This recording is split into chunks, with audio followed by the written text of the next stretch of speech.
কুষ্টিয়ার বিখ্যাত মালাই চা সাথে পোড়া রুটি এরকম একটা নাস্তা যদি শীতকালে পান তাহলে তো কথাই নেই। মাত্র 70 টাকা খরচ করে আপনারা 1 কাপ মালাই চা সাথে 2টা পোড়া রুটি পাবেন, যেটা নাস্তার জন্য একদম পারফেক্ট। আমার বন্ধু ফাইয়াজ আজকে আমাদের ট্রিট দিতেছে, সাথে মাজিদও আছে। তো আমরা তিনজন মিলেই রিভিউ করব। তো তাদের যেই দুধটা ছিল, মানে তাদের বানানো গরুর দুধ, এটা অনেক হেভি ছিল, যেটার জন্য কালারটা অনেক ভাল লাগতেছিল।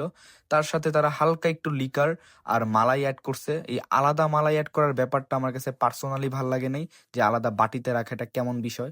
কিন্তু তাদের পোড়া রুটি মেক করার যেই জিনিসটা, এটা আমার কাছে অনেক বেশি ভালো লাগছে। তারা বাটার আর গুঁড়া দুধের যে মিশ্রণ, সেইটা দিয়ে আগে এটাকে ডেকোরেট করছে, তারপর হালকা একটু মধু দিছে।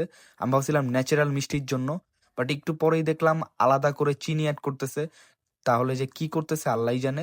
বাট তারা যে পুরাইতেছিল, এটা যে এত বেশি স্যাটিসফাইং ছিল, আপনারা দেখেন, মানে পুড়তেছে আর হালকা হালকা করে যে কালো হওয়ার ব্যাপারটা, ভাই। আর এইটার পাশাপাশি এই টাইমটাতে অনেক সুন্দর একটা স্মেল আসতেছিল বাটারের। তো এই পারফেক্ট প্যাকেজটি মাত্র 70 টাকা দিয়ে খেতে হলে আপনাদের আসতে হবে বেক হার্রি লাইভ, যেটা বনশ্রী পিৎজা বার্গের ঠিক নিচেই।